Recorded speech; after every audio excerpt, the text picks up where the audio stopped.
Assalamualaikum warahmatullahi wabarakatuh. Waalaikumsalam warahmatullahi wabarakatuh. Innal hamdalillah nahmaduhu wa nasta'inuhu wa nastaghfiruh wa na'udzu billahi min shururi anfusina wa min sayyiati a'malina. May yahdihillahu fala mudilla lahu wa man yudlil fala hadiya lahu. Asyhadu an la ilaha illallah wa asyhadu anna Muhammadan abduhu wa rasuluh. Selawat serta syukur kita haturkan kepada Allah yang telah melimpahkan nikmat sehat, nikmat iman, nikmat Islam, kita beribu-ribu nikmat lainnya. Tugas kita hanyalah beribadah dan bersyukur seperti kalam Allah dalam surat Ibrahim ayat 7, in syakatum la azidannakum wa la in kafartum inna 'adzabi lasyadid. Jika kita bersyukur maka Allah akan menambah kesempatan yang Allah berikan. Kita kufur, kita tidak bersyukur, kita akan diberikan azab yang pedih. Salam serta salam tak lupa kita aturkan, kita hadiahkan kepada baginda Muhammad sallallahu alaihi wasallam beserta keluarganya dan para sahabatnya serta kita para umatnya, insyaallah senantiasa menjalankan sunnah-sunnah yang telah beliau ajarkan dari zaman dahulu kala. Oke, langsung saja nih, berbicara tentang hijrah. Allah sudah banyak menjelaskan dalam Al-Qur'annya dalam surat Al-Baqarah ayat 218. Innal ladzina hadu wan nasara. Pokoknya sangat banyak ayat-ayat mengandung mengandung ayat-ayat hijrah. Sini kita akan berdiskusi dengan Eka Febrianto yang sudah hadir dalam live Instagram ini. Sebelum kita sapa dulu ya. Assalamualaikum Eka. Waalaikumsalam. Gimana, sehat? Alhamdulillah, sehat. Posisi lagi di mana nih? Lagi di rumah atau masih di kota? Posisi di rumah, sudah hijrah ke rumah dari Ciputat. Gimana nih, ngomong-ngomong soal hijrah? Kita langsung aja ya. Boleh. Tanggapan Pak, bagaimana tanggapan ente mengenai hijrah? Baik, terima kasih Umar sebagai moderator sekaligus yang membawakan sesi ini ya mengenai sebuah kisah hijrah. Tadi sudah disinggung tuh sama Umar terkait bagaimana kemudian hijrah seperti apa dan sebagainya.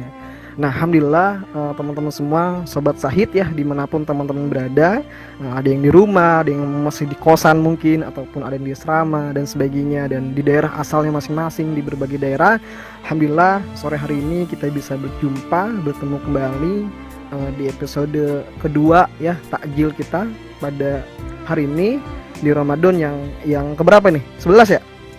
Ke-12 ya, ke-12. Alhamdulillah Allah masih berikan kita kesehatan sampai hari ini, dan nikmat sehat mungkin sangat mahal hari ini, yang itu menjadi sebuah nikmat yang semua manusia bahkan ya itu ingin sekali mau punya nikmat itu. Nah, hari ini kita membahas tema yang sangat menarik nih teman-teman, sobat Sahid semuanya ya, mengenai sebuah kisah hijrah. Ketika kita ngomongin hijrah, maka banyak sekali kisah-kisahnya ya. Kalau dijelasin semuanya ya ini lebih dari 12 SKS ini ya kan.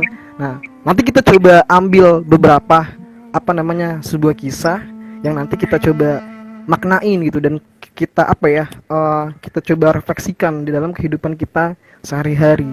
Nah, dan banyak sekali kisah-kisah hijrah ya, dan itu mungkin sudah diceritakan dari kita SD, dari kita mungkin dulu TPA ya, di masjid ngaji, sekolah di madrasah, MTS, pesantren, itu dikisahin tuh kisah-kisah mengenai sahabat, tokoh-tokoh ataupun orang-orang yang hari ini pola hijrah itu semakin menarik gitu ya. Ada artis hijrah dan sebagainya. Nanti mungkin kita bisa diskusi lagi sama Umar terkait apa itu hijrah dan konteks sekarang. Nah, di sini saya ingin sedikit bercerita mengenang sebuah hijrah yang sangat luar biasa dari kisah seorang sahabat ya.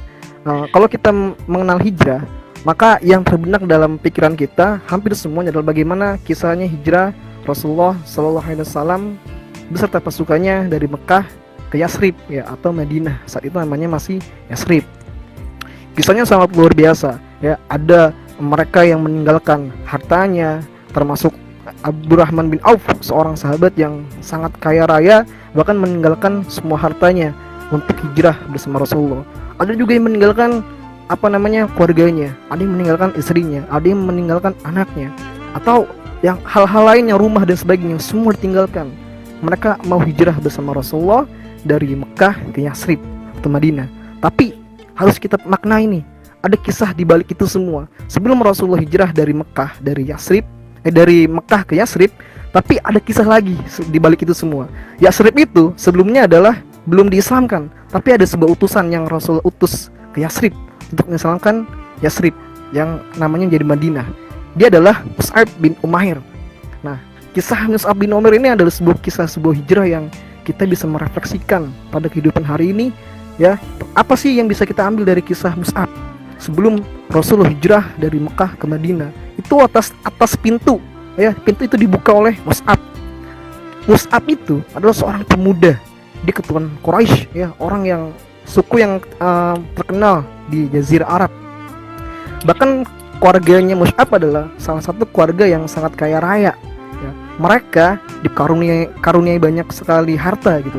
Bahkan dikisahkan, ya, dalam beberapa kisah, Mus'ab itu seorang yang tampan, ya. Kalau hari ini tuh ibaratnya kayak artis, harum. Ketika dia berjalan itu harumnya itu sampai, mohon maaf gitu ya, mungkin ahwat-ahwat di zamannya itu tuh kayak terpesona gitu kan.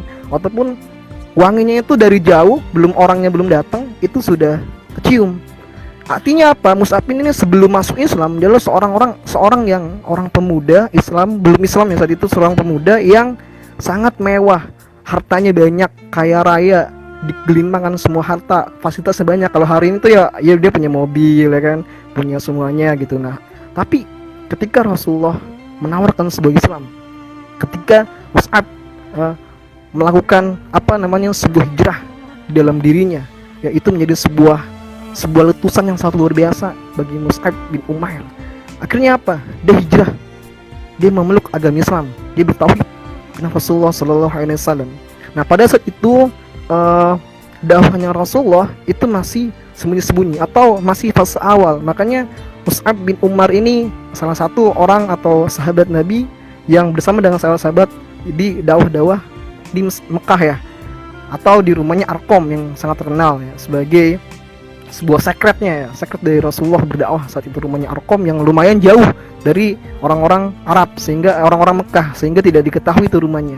Nah, seperti halnya sahabat-sahabat yang lainnya, ketika Mus'ab bin Umair ini beribadah, sholat, dan yang lain-lainnya, itu diam-diam, nggak mau kelihatan. Sampai kemudian pada suatu hari, suatu ketika, Mus'ab dilihat oleh seorang sahabatnya ketika dia sedang sholat. Nah, serentak kaget dong Mus'ab gitu, dan mungkin sahabatnya. Kemudian dia berlari atau menghampiri orang tuanya, ibunda dari Mus'ab bin Umair. Sampai kemudian diberitakan bahwa Mus'ab telah beragama Islam, Mus'ab telah bertauhid kepada agama Muhammad. Nah, dari situlah kemudian dia dipanggil. Orang tuanya murka, ibunya nggak mau tuh. Dia ingin Mus'ab ini balik lagi kepada agamanya, kepada menyembah berhala, seperti agama atau kepercayaan orang-orang Quraisy, kafir Quraisy pada saat itu. Nah, apa yang dibilang Mus'ab? Mus'ab kukuh atau nggak mau tetap dengan tauhidnya, dengan agama Islam yang dibawa oleh Muhammad SAW. Ketika itu Mus'ab dikasih tantangan yang sangat luar biasa, teman-teman. Jadi wajar gitu kalau hari ini atau mungkin kita hijrah itu seperti tidak segampang membalikan sebuah telapak tangan gitu. Oh, mudah banget, ya kan? Tapi ternyata enggak, tantangan akan baru dimulai ketika sebuah perjalanan hidup itu akan berubah. Ketika Mus'ab kemudian hijrah dari dulunya agama musyrik, ya, menyembah berhala, kemudian dia pindah beragama Islam, dan dari situlah tantangan. Keluarganya tidak mau menerimanya. Akhirnya apa? Semua kekayaan yang dimiliki oleh seorang Mus'ab bin Umair dicabut. Hartanya dia nggak dikasih lagi mobil lah kalau bahasa orang, nggak dikasih lagi fasilitas internet lah kalau sekarang bahasanya. Saat itu Mus'ab bin Umair sangat-sangat kaya. Dia gelimang harta, fasilitasnya banyak gitu pada zamannya. Akhirnya dicabut semuanya, nggak dikasih baju mewah, nggak lagi tidur di tempat yang mewah, bahkan diusir dan sebagainya. Berubah jauh. Yang dulu Rasulullah memandang Mus'ab adalah seorang pemuda yang kaya raya, yang sangat luar biasa pada saat itu. Artinya apa? Di sini kemudian hijrah yang sangat luar biasa dari kisah seorang Mus'ab bin Umair. Bayangkan teman-teman, sobat Sahid semua gitu kan. Kita ada di zona nyaman gitu. Kita dikasih fasilitas yang enak, kita dikasih makanan yang enak, kita dikasih baju yang enak, bisa kuliah dan sebagainya gitu. Itu ibaratnya adalah dimana kondisi nyamannya. Tapi Mus'ab melawan itu semua. Dia melawan arus seperti ikan yang melawan arus di air gitu. Akhirnya apa? Hijrahnya Mus'ab bin Umair kepada agama Islam membuat Mus'ab bin Umair ini tantangannya sangat luar biasa. Dia dicela oleh kaumnya, dia dihina, yang tadinya dia sangat wangi ketika berjalan itu seperti, mohon maaf gitu ya, lusuh mukanya dan sebagainya, bau dan sebagainya. Bahkan dikisahkan juga ketika itu Rasulullah dan sahabat melihat Mus'ab sholat di masjid dengan keadaan yang cukup memperhatikan, teman-teman. Jadi sangat khusyuk, dan itu bedanya sangat jauh sebelum dia hijrah untuk masuk ke agama Islam. Bahkan di akhir masanya ya, ketika akhir wafatnya Mus'ab bin Umair, dikisahkan ketika itu Mus'ab bin Umair ini pada perang Uhud ya kan. Ketika itu Rasulullah mengamanahkan sebuah panji Islam kepada Mus'ab bin Umair untuk memegang itu pada perang Uhud. Dipeganglah panji Islam itu. Ketika itu kaum musyrik, musuh Islam di perang Uhud saat itu melihat, dikiranya Rasul, tebaslah tangannya. Akhirnya dipegang oleh tangan kirinya, tangan kanannya ditebas, dipegang oleh tangan kirinya, ditebas tangan kirinya oleh musuh. Akhirnya apa? Dengan sekuat tenaga dia tetap mengambil itu. Akhirnya apa? Dia syahid di medan perang pada perang Uhud. Dikira dia adalah Rasul, tapi bukan, dia adalah Mus'ab.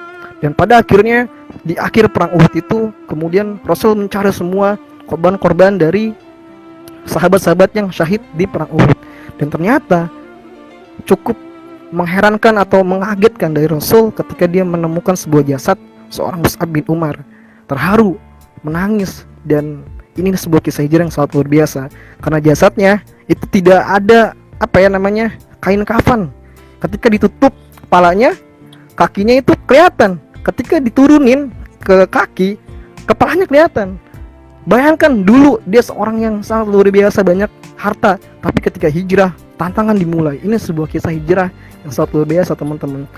Dan sumbangsi dari Mus'ab adalah Madinah itu bisa semuanya bisa diislamkan oleh Mus'ab bin Umair.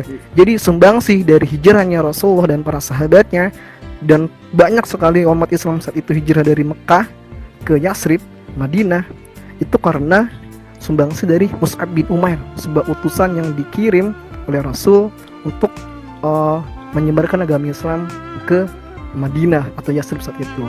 Ini adalah kisah yang sangat biasa, teman-teman. Nah, ada lagi kisah yang sangat luar biasa dari sahabat kita, sahabat Nabi Rasulullah Muhammad, itu adalah Khalid bin Walid. Nah, ini kisah yang sangat luar biasa juga, teman-teman. Kalau bisa kita ambil ibrahnya gitu kan. Nah, kisah Khalid bin Walid ini, kalau teman-teman atau sobat Sahid semua coba lihat di berbagai versi sejarah ataupun di internet ataupun bahkan di filmin dan sebagainya, itu sangat luar biasa. Kenapa? Dulu adalah seorang yang sangat memusuhi Islam.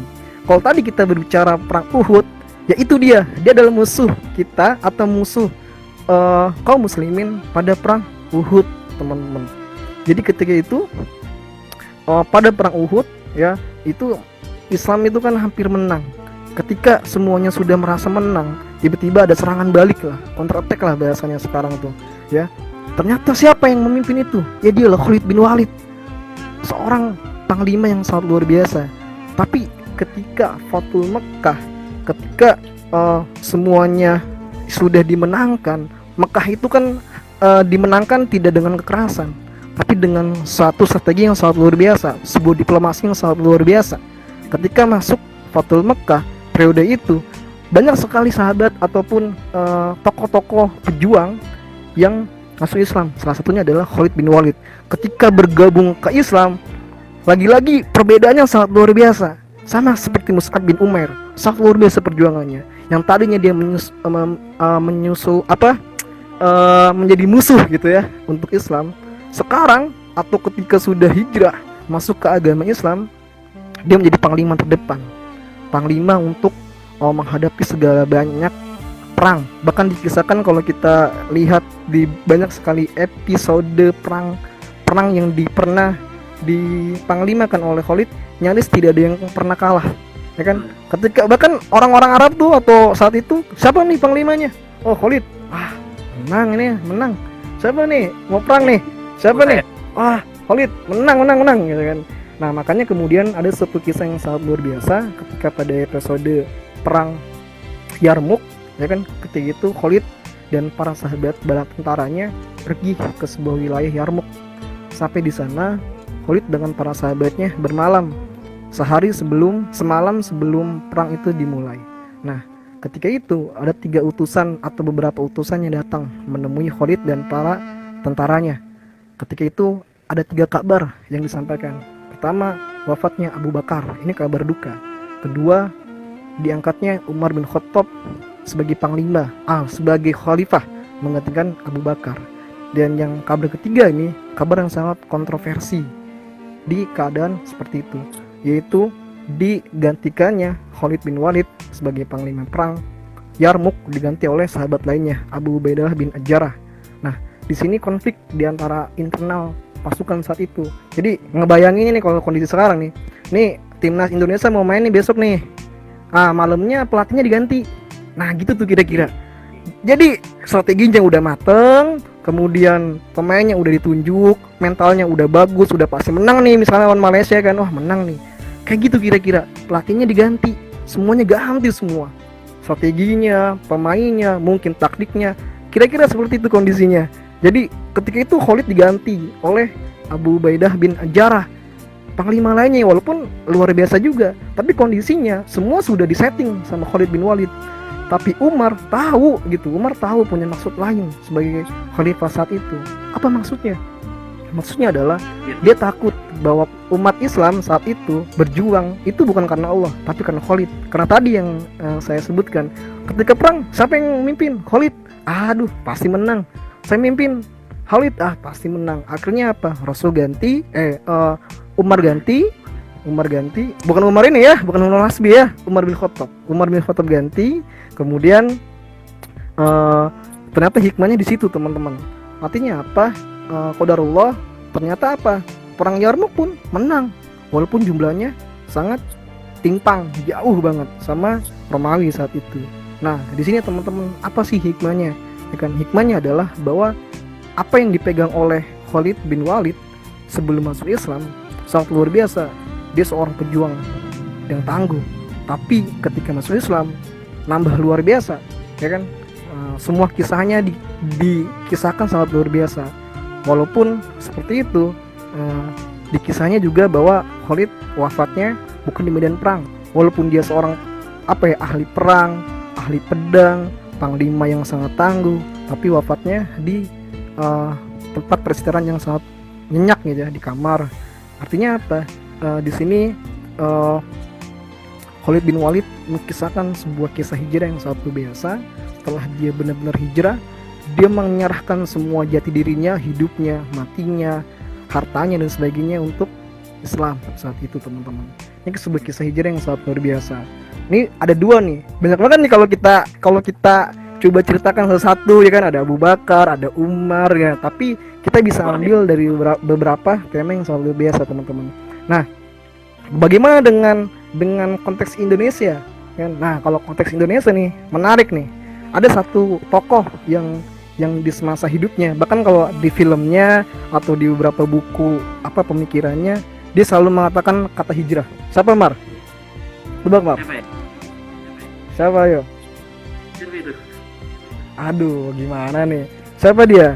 Dia adalah seorang tokoh peletak identitas bangsa. Siapa, Mar?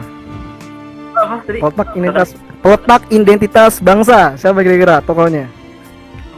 Host Cokro Aminoto.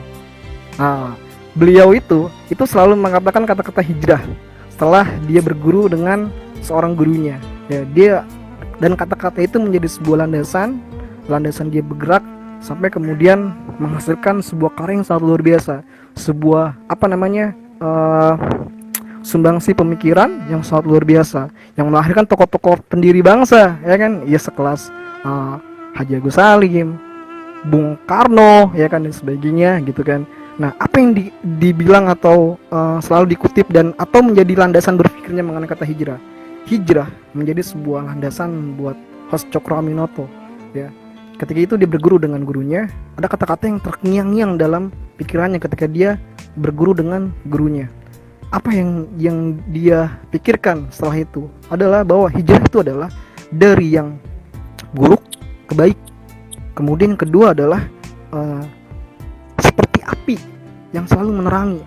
Jadi ketika kita dimanapun berada, di lingkungan apapun, kondisi apapun, kita tuh seperti api, selalu menyala dan menerangi. Dan yang ketiga, lupa, pokoknya ada 3 poin, tapi 2 poin itu juga lumayan penting. Bahwa memang hijrah adalah bahwa kita, kalau dulu Rasulullah dan sahabat adalah hijrahnya beneran hijrah fisik gitu, dari Mekah ke Madinah, dari daerah satu ke daerah lain dan sebagainya, bahkan hijrahnya harus perang dan sebagainya, meninggalkan harta yang banyak, rumah, istri, dan hal-hal yang sifatnya adalah sangat duniawi gitu. Tapi di sini bisa kita refleksikan dari kisah-kisah yang tadi Mus'ab bin Umair, Khalid bin Walid, bahkan tokoh Indonesia ada Host Cokro Aminoto mengenai hijrahnya. Cokro Aminoto itu ketika dia sudah mengenal hijrah, dia langsung menerapkan itu kepada murid-muridnya. Artinya apa? Hijrah bukan sebatas kata-kata yang menurut Cokro Aminoto itu adalah sebuah kata yang udah hijrah tuh ya udah hijrah aja. Tapi benar-benar dia hijrah dari kekangan. Saat itu konteksnya adalah kekangan Belanda, pribumi dikekang oleh Belanda. Dia mau sebuah gerakan hijrah saat itu. Nah, disitulah kemudian yang bisa kita ambil adalah bahwa hijrah ini bukan sebuah kata-kata yang hanya bisa diucap oleh kalimat, ya kan? Wah, hijrah mah nanti aja, hatinya dulu misalnya dan sebagainya, ya kan? Atau mungkin hari ini misalnya, gimana nih kita hijrah, atau mungkin mengawalinya gimana teman-teman? Memang betul, semuanya harus komplit, hatinya dulu, kemudian baru kita fisiknya, kan? Nah, seperti itu kemudian konsep-konsep yang bisa kita refleksikan di dalam diri kita sehari-hari. Nah, bagaimana nih cara kita hijrah? Kita kan kadang susah kalau kita sendirian. Gimana biar kita bisa hijrahnya istiqomah, teman-teman, sahabat syahid semuanya? Dengan cara berjamaah, kan? Allah berfirman di surat As-Saff, ya kan, ayat 4. Innallaha yuhibbul ladzina yuqatiluna fis sabilihi shaffan ka'annahum bunyanun marsus. Artinya adalah sesungguhnya Allah itu mencintai seorang hambanya, seorang umatnya gitu kan, yang berjihad atau berperang di jalan Allah itu merapatkan barisannya seperti sebuah tembok yang sangat kokoh. Artinya memang teman-teman hijrah, kita hijrah, saya hijrah, Umar hijrah dan sebagainya gitu, hijrah sendirian nih, bisa nggak? Bisa kok hijrah sendirian, tapi berat, susah kan. Makanya kan apa tuh jargonnya, lelah berpisah mari berjamaah, ya kan, soalnya gitu. Lelah berpisah ya lelah sendiri itu lelah, teman-teman. Makanya ada LDK, ada lembaga, di sini kita berjamaah, kita bareng-bareng. Nah, di sinilah kemudian kita hijrah menjadi bukan sebuah kata-kata, tapi menjadi sebuah keyakinan yang itu melekat, inherent di dalam tubuh kita. Gitu, Mar, menurut saya gitu kan. Nah, gimana? Kan itu make sebuah, bukan kayak mengelola sebuah hijrah, hijrah itu ini bisa komunitas itu dia mengurusi anak jalanan, pang itu yang ingin berhijrah. Jadi hijrah itu enggak tetap ya, kapan dia datang, tapi kita terlebih dahulu. Kita mau hijrah nih, tapi kita nggak berbuat apa-apa, hal kebaikan. Itu kita tidak bisa yang namanya hijrah. Kata juga itu namanya kata-kata doang ya. Hijrah, gue begini ini tidak ada actionnya. Oh iya, apa tuh nama komunitasnya apa? Yang kata hijrah anak pang itu, Mar? Laskar. Wah, mantep tuh. Gitu. Terus dari itu kita balik lagi ke mana Rasulullah itu ada khotbah saya kagumi gitu. Dan sekedar namanya sama. Iya, keren nyontoh doang. Luar biasa. Umar bin Khattab itu sangat memusuhi Islam. Dia tiba-tiba terketuk hatinya saat ayatnya itu membaca Al-Quran surah Al-Baqarah. Itu dari yang benci Islam sampai beliau maknanya itu mungkin Rasul sangat indah, sangat luar biasa lah prosesinya. Dan juga yang kisah pemuda yang 99 orang, tapi ada suatu ketika dia ini tanya lama saat itu Ustaz, kalau ini saya ingin berhijrah, tapi saya telah bunuh 99 orang akan dosa-dosa saya. Terus ulama itu menjawab mungkin. Akhirnya mau itu balik dan akhirnya membunuh satu orang lagi, menggedang lagi. Tapi keyakinan dia itu semakin berhijrah. Dia akhirnya saat ingin masjid, saat perjalanan dari masjid, si pemuda ini meninggal dunia. Tapi telah diutarakan saat yang menceritakan si pemuda ini surga.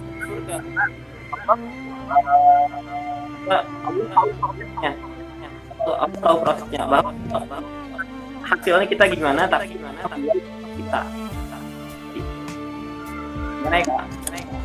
Mantap Mar. Itu kisah yang sangat luar biasa gitu. Wah, nggak kerasa nih udah 30 menit ya, mau menjelang berbuka. Tapi ada beberapa poin nih sebenarnya yang pengen gue coba jelasin ataupun kita simpulin ya. Gini sih sebenarnya, bulan Ramadan ini adalah bulan ampunan, bulan Al-Quran, bulan tarbiyah. Maksudnya kita dididik di sini, ya kan? Dulu ya, ataupun di hari-hari biasa, di bulan-bulan biasa, banyak orang-orang yang nggak pernah sholat jamaah. Kalau konteksnya dia masih biasa gitu kan, keadaannya biasa, ataupun yang puasanya jarang, ataupun yang ibadahnya biasa-biasa aja, itu di bulan Ramadan itu kita dididik, ya kan? Itu sistem yang mendidik kita, Ramadan yang mendidik kita. Akhirnya puasanya udah jelas gitu kan, ditambah sholatnya jadi rajin, mungkin baca Al-Qurannya jadi rajin. Nah, bagaimana teman-teman LDK yang di hari-hari biasanya seperti itu, gitu kan? Hari-hari biasanya aja udah kayak gitu. Nah, Ramadan itu harus 3 kali lipat, berkali lipat. Bahkan bisa dibilang teman-teman ini sudah hijrahnya sudah sangat luar biasa gitu kan. Ya, daripada saya gitu kan, teman-teman mungkin luar biasa di sini kan, sobat-sobat Syahid semua kan, di hari-hari biasa aja luar biasa gitu kan. Apalagi ketika di bulan Ramadan. Makanya kemudian manusia nanti akan keluar dari wabah pandemi ini dengan sebuah hijrahnya masing-masing, ya kan? Ada yang telah hatam Quran banyak, ada yang telah banyak baca buku, ada yang telah menonton film banyak dan sebagainya, atau bahkan ada yang nggak ngapa-ngapain. Maka hijrah itu akan kelihatan nanti ketika wabah pandemi ini berakhir. Maka dari sekarang kita harus mengetahui mau kemana hijrah kita. Nah, gitulah kira-kira. Gitu, Mar. Oke, luar biasa pesannya. Sudah menunjukkan jam 5:30. Sobat Syahid di wilayah ini, timur atau tengah udah buka ya. Dan kita WIB lagi Mungkin kita cukupkan ya. Ya. Kita- Mungkin kita- menurut hari ini. tajil kita sampai saat ini aja ya. Nanti besok kita lanjut lagi dengan materi yang sangat luar biasa juga. Siap. Nanti search aja di akun LDK Syahid. Ntar ada jadwalnya untuk takjil ini, untuk takjil ini di jadwal. Saya selaku mengucapkan alhamdulillah, kita tutup dengan lapas doa kafaratul majelis. Subhanakallah wa hamdika, asyhadu an la ilaha illa anta, astaghfiruka wa atubu ilaik. Stay safe semua, sama stay healthy, semua tetap di rumah juga. Pokoknya insya Allah ibadah kita pada kali ini dan selanjutnya. Istiqomah dan hijrah. Saya pamit undur diri. Assalamualaikum warahmatullahi wabarakatuh. Waalaikumsalam warahmatullahi wabarakatuh.